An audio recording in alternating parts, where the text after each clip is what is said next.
Alors bonjour à tous, on voulait faire une vidéo qui s'adresse aux gens qui rentrent en prépa. Souvent quand on rentre en prépa, on a beaucoup d'interrogations, beaucoup de peurs. Donc on voulait un petit peu traiter ça et peut-être vous rassurer sur comment ça va se passer cette année en classe préparatoire.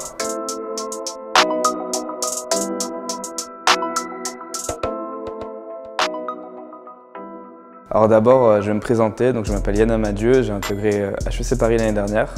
Je travaille chez Major Prépa, donc j'ai plein de conseils je pense à vous donner par rapport à mon expérience. La première question qu'on voulait traiter, c'est est-ce que la prépa c'est l'enfer? Quand on rentre en prépa, en général, on a beaucoup d'a priori sur comment va se passer l'année. Est-ce que on va travailler des heures et des heures sans pouvoir sortir? Est-ce qu'on va devoir abandonner toutes ses passions? Déjà, la prépa, c'est quelque chose de très enrichissant. C'est-à-dire que vous allez apprendre plein de choses par rapport à ce que vous avez pu faire au lycée. Vous allez approfondir beaucoup de matières, que ce soit la géopolitique, l'économie.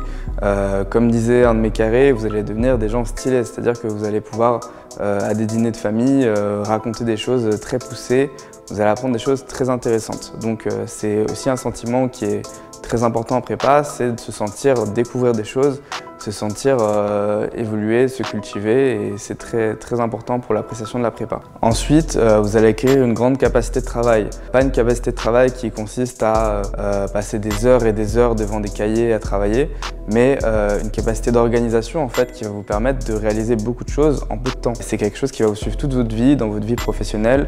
Je pense que vous ressentirez encore les bénéfices d'être passé par la classe préparatoire, parce que vous serez capable de performer comme ça en réalisant des tâches très difficiles en peu de temps.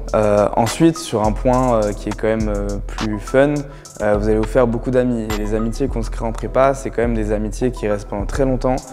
Vous allez passer 2 ou 3 ans pour les plus téméraires avec les mêmes personnes. Finalement, c'est presque aussi long que le lycée ou le collège, et vous allez vivre des choses qui sont beaucoup plus puissantes, qui vont vous relier. Vous allez faire des soirées ensemble, vous allez travailler ensemble et vous échanger des fiches.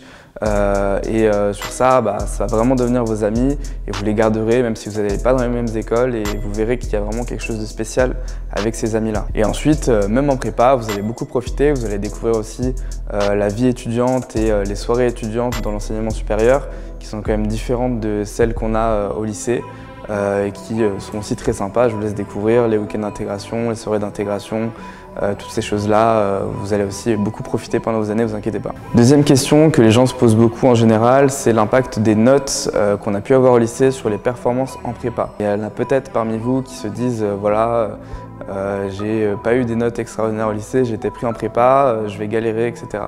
Alors pour vous dire, moi j'étais plutôt au bas du panier quand je suis arrivé en classe préparatoire. Si on compare les notes du baccalauréat, j'étais dans le dernier tiers au moins. Et pourtant, j'ai réussi à vite progresser, à vite prendre le train en marche en travaillant, en me fixant des objectifs. J'ai réussi à rattraper mes camarades. Voilà, j'ai commencé, j'étais vers le milieu de la classe, et à la fin de l'année, j'étais dans les 3 premiers et j'ai réussi à avoir une super école parce que j'ai travaillé. Ne vous inquiétez pas, la prépa redistribue les cartes, rien n'est joué avant de rentrer en prépa, c'est vraiment pas à ce moment-là que vous devez vous mettre des barrières. Et je reviendrai dessus, mais n'ayez pas d'a priori sur les performances que vous pouvez délivrer. Et pour que ça se passe bien, il est très important que vous preniez le train en marche dès le début, c'est-à-dire que dès la première année, vous ne laissez pas de retard, de lacunes s'installer. Vous êtes vraiment exigeant par rapport aux notes que vous allez avoir, etc. Et vous travaillez en conséquence. Troisième question, c'est la question des passions. Il y en a qui arrivent en prépa et qui abandonnent toutes leurs passions. Pour moi, c'est pas du tout une bonne idée. Je l'ai pas fait. J'ai un tout petit peu mis de côté mes cours de guitare, mais j'ai continué à en faire chez moi. Et j'ai continué à faire beaucoup de photographie, et j'ai même beaucoup progressé en photographie pendant mes années classe préparatoire. Surtout, n'abandonnez pas vos passions. C'est des choses qui vous permettent aussi de vous évader, de penser à autre chose. C'est très important de garder des passions pendant la prépa. Si vous ne le faites pas, vous allez faire des burn-out, vous allez faire des dépressions. Gardez des moyens de sortir aussi de ça quand ça va pas, quand vous avez des mauvaises notes. C'est très important. En plus de ça, non seulement vous n'avez pas besoin de le faire, mais vous ne devez aussi pas le faire, parce que à la fin de vos écrits, vous allez passer des entretiens de motivation, et pour ces entretiens, on va vous interroger sur votre personnalité, sur vos passions. Si vous avez que la prépa et les maths qui vous passionnent, ça ne va pas passer, et on va vous dire que vous êtes quelqu'un de chiant et on ne vous voudra pas dans l'école. C'est très important aussi d'avoir une personnalité et des passions et d'avoir une vie en dehors de la prépa. Mon plus grand conseil pour ça, c'est de bien séparer vos heures de travail et de loisirs. Et vous vous gardez du temps libre, et ce temps libre il vous sert à aller faire un footing, à aller pratiquer votre sport, à aller faire de la danse ou quoi que ce soit. Mais gardez-vous bien cette séparation. C'est comme ça que vous allez être efficace dans votre travail. C'est pas en travaillant 6 heures de suite de manière pas concentrée que vous allez réussir. Ensuite, je pense que ce qui est assez important de savoir, c'est comment s'organisent les 2 années. La première année est assez différente de la deuxième, évidemment, parce qu'à la fin de la deuxième année, on passe son concours. Donc en première année, il y a une phase au début qui est un petit peu floue, où on découvre un peu les matières, où on découvre les gens, où on s'intègre. Phase qui parfois est un peu difficile pour certains. Mais c'est là qu'on découvre que les professeurs vont vous donner les bases un petit peu de ce qui va se passer tout au long de vos 2 années, que vous découvrez un peu les matières et que vous vous installez un petit peu dans la prépa, je dirais. Il ne faut pas prendre trop de temps à le faire, mais c'est aussi une année qui est un peu moins intense que la deuxième année. En deuxième année, tout va aller beaucoup plus vite, c'est-à-dire que vous allez rentrer en septembre. Déjà en mars, fin mars, vous allez rentrer dans votre période de révision et 2 semaines après, vous passez vos concours. Donc ça va très vite, vous avez un premier semestre qui est assez complet, mais le deuxième semestre il dure 2-3 mois, il y a des vacances au milieu, enfin c'est très court. Donc la deuxième année c'est vraiment un sprint, il faut rester à fond, c'est là où vous allez donner le plus de vous-même. En première année vous avez quand même un peu plus de temps libre, ensuite vous passez vos concours, puis vous passez vos oraux. Une fois que les concours sont passés, je peux vous dire que c'est les vacances pour vous. Dernier point, ce serait en fait les conseils que je peux vous donner de mon expérience pour réussir en prépa. D'abord, je pense que le conseil le plus important, c'est d'être indépendant. Ne suivez pas aveuglément ce que vous disent vos professeurs.